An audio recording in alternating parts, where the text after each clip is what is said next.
Yes, Tom Myers, Rockroads Frozen Yogurt. Street. I'm also representing the B Street merchants. I'm here because of my concern for the quality of life that we now have in Daytona Beach. Since the episode of Fantasy Island where the city found involved in a lawsuit, that just escalated the homeless population. And I'm not talking about the homeless that you guys are discussing tonight, because God bless everybody involved with that. Thank God we've got you to help these people. But the criminal homeless are out of control. There's no rules, there's no laws or anything for those people, and they affect everybody in this room trying to do the good for this cause. My concern right now is we have people now that I'm having to rescue.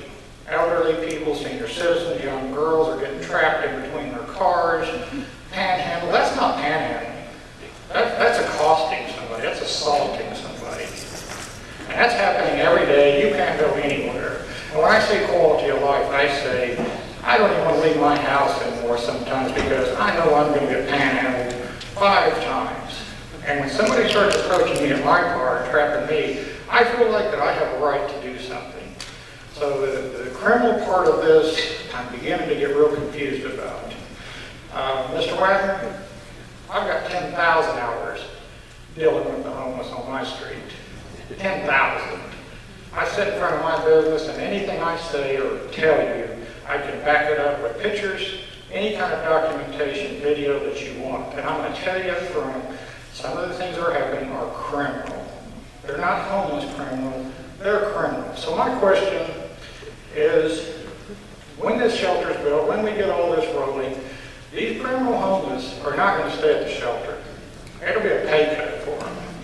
They're going to be back out on the streets, they're going to be in our community, and we're going to have to deal with them. And I think what the community and the taxpayers deserve is something in writing as to what's going to be addressed and done about that, because I am not going to continue living like this. And I don't think the community and the taxpaying public should.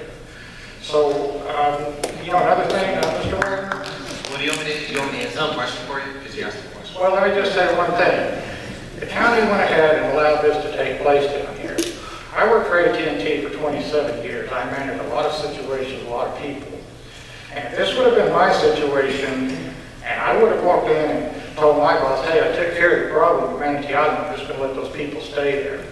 First question my boss would ask, okay, what kind of management, what kind of guidelines do you have over there? Tom, I need you to wrap up. If I would have said nothing, I would have been fired. So I don't understand why there isn't some kind of regulation or guidelines there. Why can't you tell those people to go to the back of the building, not be so visible? Because this is absolutely a circus now. All right, thank you. First, you mistake my inaction with action. I'll explain why. I'm a lawyer.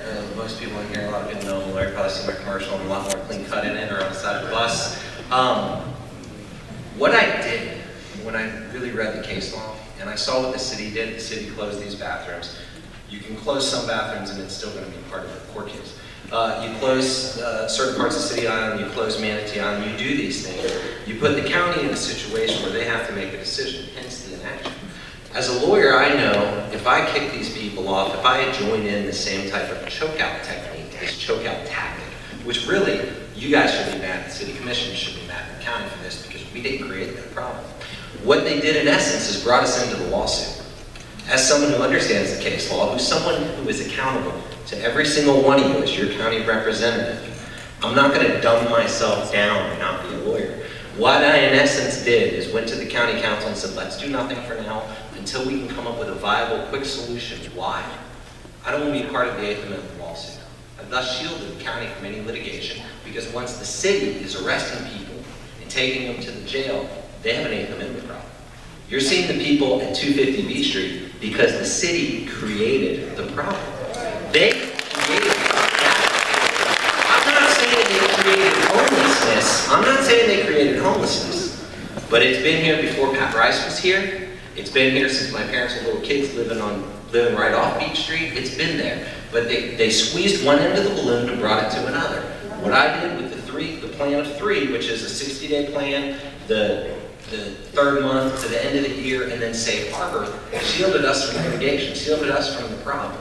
So all I'm trying to do is get us from point A to point B. Sure, the Beach Street merchants, for some reason, pissed at me for this.